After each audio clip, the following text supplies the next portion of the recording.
खान साहब एक चीज मैंने वो मंजर भी देखा कि खान साहब की गाड़ी से बाकायदा तौर पर लोग गिर रहे थे और फिर लोग और मजीद खान साहब की गाड़ी की तरफ आ रहे थे कि भाई उनको प्रोटेक्ट किया जा सके। मोहब्बत है, प्यार है, अपनी जगह पे।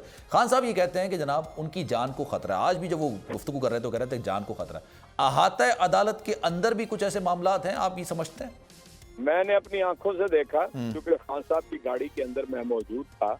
मैंने सामने देखा जब हम जुडिशल कॉम्प्लेक्स के गेट के अंदर दाखिल हुए हैं तो मुझे बताइए, एक आदमी हाजिरी देने जा रहा है वहाँ पे, ठीक है, आपने 4 दफा लाठी चार्ज करके और आंसू गैस इस्तेमाल करके और कंटेनर लगा के आम लोगों को तो बाहर रोक दिया।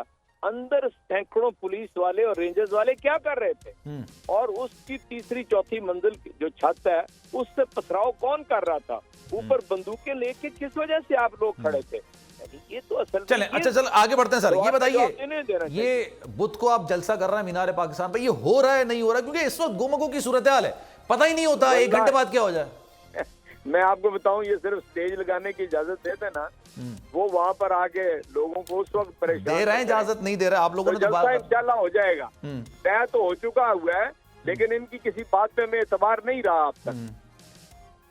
चलें, थैंक यू सो मच जनाब। सुप्रीम कोर्ट के मंसूर अली शाह साहब जस्टिस एक ऑर्डर पास किया उनकी बेंच, और उस ऑर्डर के अंदर उन्होंने बड़ा क्लियर बता दिया कि जी बरियत की जो दरखास्तें हैं वो कब कब लगेंगी। उसमें से एक वजह उन्होंने बताई कि जी जब कोई क्राइम ही ना हुआ हो तो बरी कर दें, ताकि अदालतों पे बोझ ना रहे, वो केसेस चलते ना रहे। सुप्रीम कोर्ट ये मिसालें कब बनाएगा ऐसे लोगों के खिलाफ जो इस तरह की एफआईआर काट रहे हैं, वैसे ऑफिसर्स, और ऐसे लोग जो इस तरह के केसेस को जजेस चला रहे हैं।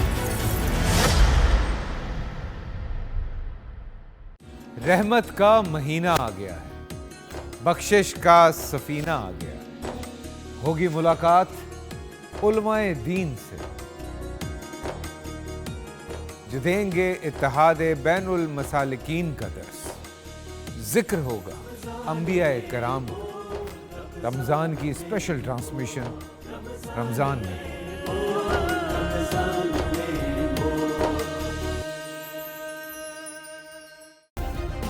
सब्सक्राइब करें और बेल दबाएं ताकि कोई खबर रह न जाए।